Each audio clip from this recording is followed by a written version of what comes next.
అన్వేషిప్పిన్ కండెత్తుం 2 hours 22 minutes run టైంతో మలయాళంలో థియేటర్స్లో release అయ్యి హిట్ అయ్యి ఇప్పుడు నెట్ఫ్లిక్స్లో తెలుగులో కూడా స్ట్రీమ్ అవుతుంది.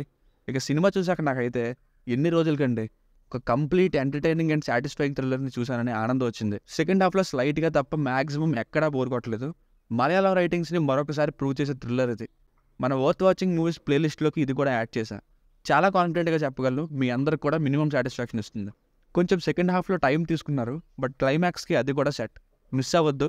సబ్స్క్రైబర్స్కి రికమెండ్ చేయడానికి ఒక్క సినిమా కూడా లేదనుకున్నా, బట్ ఇది దొరికింది.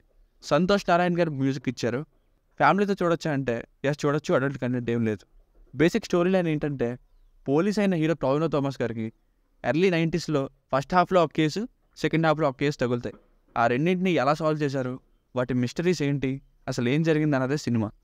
ప్లస్ పాయింట్స్, సినిమాలో స్పెషల్గా అండ్ కొత్తగా అనిపించిన పాయింట్ ఏంటంటే ఫస్ట్ హాఫ్ ఏమో వేరే కేసు ఉంటుంది, మళ్ళీ దానితో సంబంధం లేకుండా సెకండ్ హాఫ్లో ఇంకొక కేసు. ఫస్ట్ది ఫుల్ ఎంగేజింగ్, ఫస్ట్ హాఫ్ అంతా కూడా ఓకే కేసు క్లోజ్ అయిపోతుంది ఇంకా అన్నప్పుడే చిన్న చిన్న పాయింట్స్ రివీల్ అవుతాయి. అది కాస్త ఇంటర్వల్ వరకు అలానే వెళ్తుంది.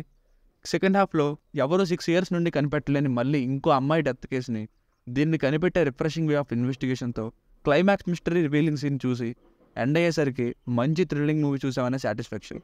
Director Darwin Kuriakose garu did a brilliant job. And hero Tovino Thomas garu sincere police ఆఫీసర్గా న్యూ లుక్తో అంతే సిన్సియర్ పర్ఫార్మెన్స్ ఇచ్చారు. సినిమాని ఈయన భుజాల మీద తీసుకెళ్లారనడంలో సందేహం లేదు. సినిమాలో హీరోయిన్ లాంటి వాళ్ళు ఎవరు లేరు. కంటెంట్ కరెక్ట్గా ఉంటే హీరోయిన్ ఎందుకండి సినిమాకి. 1980s 90s లాంటి ఎన్వైర్న్మెంట్ని క్రియేట్ చేయడంలోనూ మంచి ఫ్రేమ్స్తో విజువల్స్ని create చేయడంలోనూ camera work Adirindi. Music by Santosh Narayan గారు మరీ హై అని చెప్పలేం, బట్ సినిమా మూడుకి తగ్గట్టుగా బాగానే ఉంది. మైనస్ పాయింట్స్, ఏదైతే మనం ఫస్ట్ హాఫ్లో ఒక స్టోరీ, సెకండ్ హాఫ్లో ఇంకో స్టోరీ అనే పాయింట్ ఇక్కడ ప్లస్ అయిందో అదే చాలామందికి మైనస్ అవ్వచ్చు. ఇదేంటి ఫస్ట్ హాఫ్ వేరు సెకండ్ హాఫ్ వేరే అనే ఫీలింగ్ కలిగించవచ్చు. But luckily both the halves are thrilling. ఇక సెకండ్ హాఫ్ అసలు ఎంత ట్రై చేసినా చిన్న క్లూ కూడా దొరకట్లేదనే విధానాన్ని ఎక్కువసేపు చూపిస్తారు. దానివల్ల ఇంకెంతసేపు అనే ఫీలింగ్ రావచ్చు చాలామందికి. And out full serious film ఇది. కామెడీ లాంటి ఎలిమెంట్స్ని ఎక్స్పెక్ట్ చేసే వరకు నచ్చకపోవచ్చు. సో ఇవే నాకు తెలిసిన పెద్ద మైనస్ అనిపించాయి.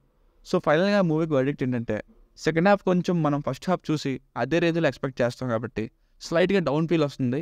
But overall movie is a must watch and engaging film. Well executed thriller. దీనికి రేటింగ్ వచ్చేసి నా ఒపీనియన్ 3.5/5. మీకు కనుక నా రివ్యూ నచ్చినట్లయితే మరిన్ని రివ్యూస్ కోసం మన ఛానల్ని సబ్స్క్రైబ్ చేసుకోండి. Thank you.